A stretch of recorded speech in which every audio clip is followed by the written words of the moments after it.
Hey guys, Jessica Schwartz here.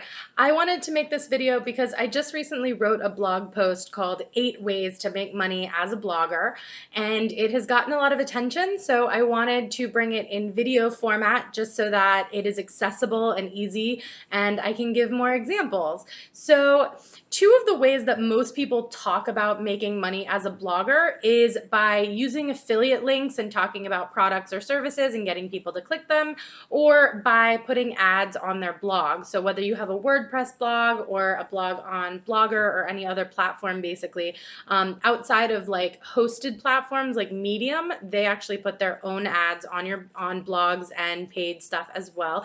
But if you want to put your blogs and on your blogs and put ads, you would be using like Google Analytics and Google AdWords to do so. So those are two ways that most people seem to give advice to use.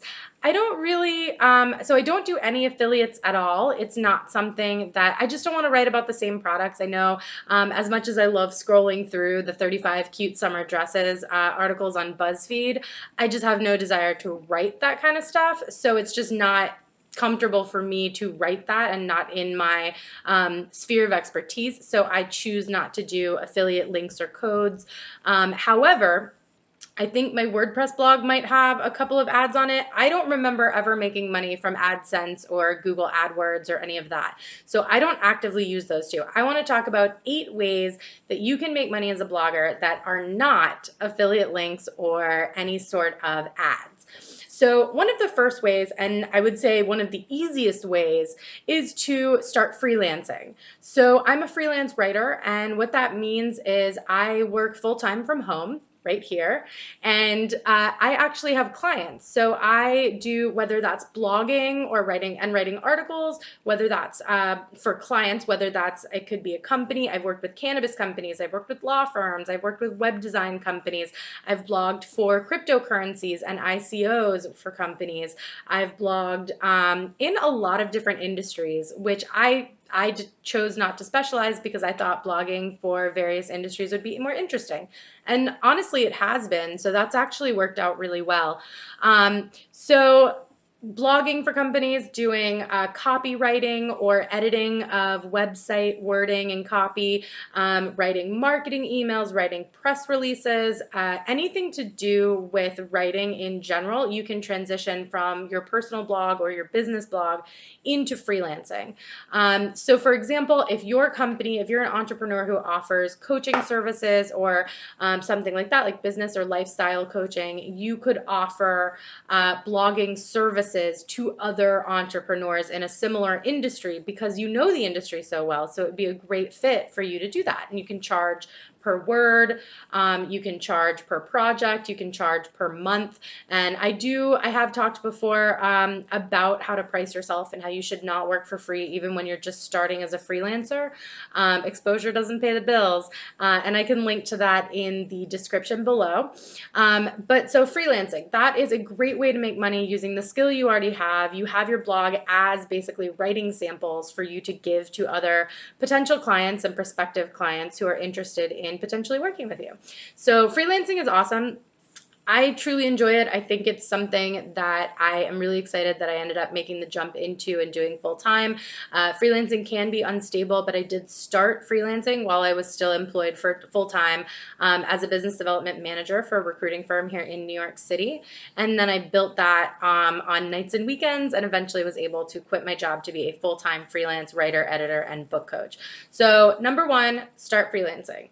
Number 2, turn your blog into a book. So a lot of people don't think about the fact that when you're blogging regularly, you're producing a lot of content and you're typically blogging on things that make sense for you, things that you're an expert in, things that you're teaching about, things that are interesting to you. For example, my first book, Write, Get Paid, Repeat, is it's a guide for freelance writing as a business. So it talks a lot about how to identify bad clients, how to market yourself, how to price yourself, how to use Instagram and social social media to find clients. And a lot of that I'd already written about on my blog. What I did was I took my blog content, which was available for free, and I expanded on it, added examples, and elaborated on the points and added some new information and new content. And I turned that into a book, which I then self-published on Amazon and CreateSpace, and I believe it's in barnesandnoble.com. So there are absolutely ways that you can take this existing content and elaborate on it and add to it and turn it into a book without starting from scratch. So that is also a potential revenue stream, is book sales. So number one was start freelancing. Number two is turn your blog into an ebook. Number three is start a podcast. So you can podcast for free on a lot of different platforms these days. Podcasting has become extremely popular.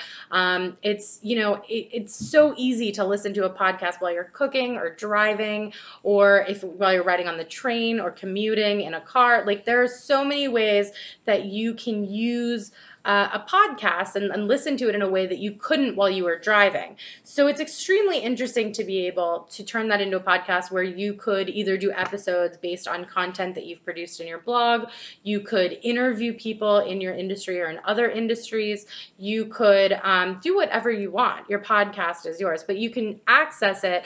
You can create one for free on things like Anchor and SoundCloud. I think BitCloud is one. Buzzsprout. There's actually a lot of formats that there's a lot of different platforms you can do it on. I'm relatively familiar with Anchor. I've worked with people who've done blogs, podcasts on Anchor, and it's worked out really well. But the way that you can make money from it is, one, you could get sponsorships. If you get a big enough audience, people may want to sponsor your episodes. Two is ads in general, if people want to place an ad, if you get big enough, in the middle of your episode. And three, there are a lot of podcasts that actually charge guests to be interviewed on the show. So you can use it as, like, there can be a small fee for you to interview them and promote that on your social medias. So those are three ways you could potentially earn revenue from a podcast. Very, very similarly, the number four way you can earn money as a blogger is to start a YouTube channel. So hi, welcome to my YouTube channel. If you get enough subscribers, you can get ads and make money on revenue. It's also another marketing tool. So you can use your YouTube channel to grow your sphere of influence, which means that if you're watching this right now, maybe you've never heard of me, but somehow I popped up in your feed and you watched me, and now maybe you're interested in checking out my books or my free blog or my website. It's just another way for you to spend some time showing your expertise, giving real information that's free, and helping people in a new format, in a new way that can potentially generate revenue from ads, sponsors. You could start a Patreon for your YouTube channel. I know a lot of people do that. And then, of course, being able to use that as a marketing tool for other services that you offer. So just something to think about. Number five is doing a free or inexpensive webinar. So if you create a 60 to 90 minute webinar, you can sell it as a self-guided webinar. You can sell it extremely inexpensively, which means that people are more likely to buy it. So you can package some of the content and your expertise into a short webinar. And I'm sure you've seen them floating around. You've probably seen Facebook ads or YouTube ads or Instagram ads for people who have courses or webinars of things you might want to learn. You search cooking, all of a sudden you're getting a Gordon Ramsay masterclass ad. You search writing a book, maybe you're getting an ad about a writing course or a writing webinar. So it is absolutely something that you can turn into a webinar. And not only, if you do it inexpensively, you'll get people who sign up and you'll earn revenue from it. If you do it for free, you can use that as a launch pad to show your expertise and use that as a launch pad into other things, such as a paid webinar, a course, selling your book, selling products. So you can use a webinar as a lead generator. So people sign up for your webinar, you now have their email address and name, and you know they're at least somewhat interested in your topic because they clicked on your link to take the webinar. So it's a great way for you to have new leads to follow up on to sell your services, whether they are writing or coaching or editing or a course. It can be anything, but it's a way for you to generate leads and potential revenue. The sixth one is to create a not self-guided course. So you can create a longer course where you are offering to teach a group of people something. I recently created a writing course, which has been extremely challenging and fun and crazy and difficult, but it's a brand new experience. And now I chose not to do a shorter webinar or course first.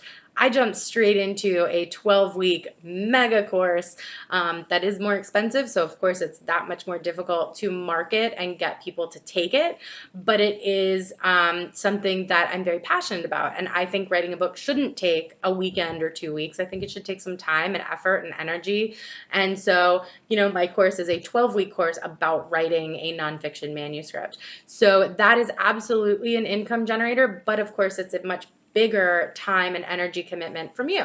So you may want to do a short webinar because it's a much smaller commitment of time, energy, and videos and editing and even just material, like just simply the time it takes to actually produce the content and put it together in a way that you feel comfortable with, and then in a way that you're selling. But once you're done forever. It's basically done. You can create other webinars in the future, but that one's done. And so you can market those. So a giant course where it's a longer course, whether you're doing it yourself or you're putting it on a platform like Udemy or Coursera, where you can offer courses for a specific price. So that is a really cool way to generate passive income if you're doing it through a place like Udemy or Coursera, or active income if you're doing a course that you are guiding and actively involved in. So it's just something to think about, is creating a full course, not just like a one-time webinar. The number 7 one is creating a service that you offer for one-on-one or group coaching. So as a writer, if you're a blogger, you're a writer. As a writer, one of the things that you can offer is helping people set up their blogs. You can coach people on why writing is so important to their company, and you can work with them to create blogs, come up with a content schedule, come up with ideas for content, which maybe will transition into you being the paid blogger for that company. As well as, like, a great example is on my end, I have edited a bunch of books and I've worked with a bunch of authors. So I actually transitioned into book coaching, where I'm actually working one-on-one with authors to write their books, like from the very beginning, helping them create an outline, refine their ideas, and then moving into the actual process and being an accountability partner and a progress partner, and working with them on challenges and celebrating their triumphs throughout their writing process. And then my job as a book coach ends when they're finished writing their book. So whether you do coaching services as a one-on-one or a group, that is a potential new direction as a blogger that you can take your writing and your business to generate income. And the last one is to become a paid speaker. So a paid speaker, a lot of people really, especially writers, a lot of writers really want to be a speaker. And the thing is, most people don't seem to realize this. Well, if you're not in speaking, it makes sense. Why would you know this? But most of the time, paid speakers are not, unless you're super famous, people aren't coming out of the woodwork to offer you speaking positions. So the way it works, if you want to be a paid speaker, you would develop 2 to 4 topics that you could put together a 20 to 40 minute speech on and presentation. And then you would actually start reaching out. So do research on conferences, conventions, events, retreats, anything that is within your industry or that you feel would be a good fit for your expertise and knowledge. Then you would research those events, find the events and when and where they are, and then reach out directly. You can do it by phone or by email, but you would reach out directly to the organizers to introduce yourself and your topics and say, hey, my name is Jessica Schwartz. I talk a lot about how to be a paid writer and how to build a service-based freelance business with $0 to start. I think I'd be a really good fit for this conference you're putting together for working from home careers. And I think that it would be a really great fit. I'd love to talk to you about that. Here's my name and number. Let's get on the phone. So you can see how I'm making up this fake event that I feel I would be a great fit for, and I'm reaching out to introduce myself and why I would be a good fit for their event. So that is a great way to launch into public speaking, is by simply doing it. But just like with writing, you just have to start somewhere. With speaking, you just have to find something that's a good fit for you and reach out to them and say, hey, I'd be great for this. Let me speak at your event. And that's going to transition into more speaking events. You'll meet new people and network at every event you go to, and you'll start to be able to build up a video reel of your speaking engagements, as well as build up kind of a resume or portfolio of your experience speaking, which then opens more and more doors. So that is 8 ways that you can make money as a blogger with your existing skill set and your existing abilities. And so those ways were, I'm just going to look at my list, start freelancing, turn your blog into a book, start a podcast, start a YouTube channel, do a free or inexpensive webinar, create a longer course, do one-on-one or group coaching and develop that as a service you offer, and become a paid professional speaker. So I hope that this is really helpful. Please leave me comments if you have questions, concerns, if you have something else or have questions about writing or blogging that you'd love for me to answer. I have just started out on this whole YouTube thing, and I am excited to learn more and be relevant and answer questions that you want to hear. So I'm excited to hear about feedback, and I hope you guys have a great day.